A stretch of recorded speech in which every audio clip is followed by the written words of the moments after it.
In today's helpful how-to video, I'm going to be showing you guys how to replace your air filter.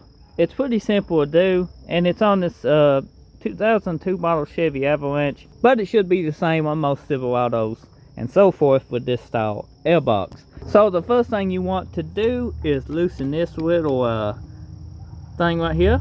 It is a one-way. Go ahead and loosen that up, and then you have four ways. A one-way should work on these also. 1, 2, 3, 4. So I done got these loose, but go ahead and loosen yours up, and then this will pretty well pop up and out and will come off like this. Now it's always best to change your air filter. I try to do it every oil change. Now this truck has been neglected a little, and he ain't had a air filter in quite a long time, so let's take a look at it. And it was, ooh, it's got bugs in it.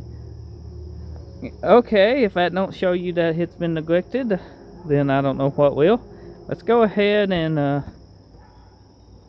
check out, yeah, let's just check out the new filter. The one I'm using today is from Flam. Purelator does make a cheaper version of this, but Flam is a good brand too. But as long as you got a good clean air filter, you know, you should be good. I don't like K&Ns because if you don't keep them oiled and stuff, they let particles actual into your engine and it wears out your engine faster.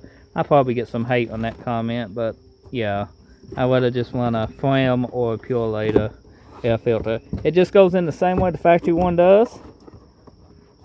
Just make sure it's centered up, sets down in all nice. Look how clean that is. Then you want to take your filter and pretty well attach it the way it came off. You can start it in this first. It makes a big difference. This one don't have no latches on it. Some of them could, but mine just sets down on it for screws. Just tighten it up, get it lined up all good. Then take your 4-way, tighten this up, and tighten this back up. So this was a very simple how-to. If you found it helpful, be sure to drop a like, leave a comment. It helps other people find this video more easier due to the YouTube algorithm, you know, recommending it.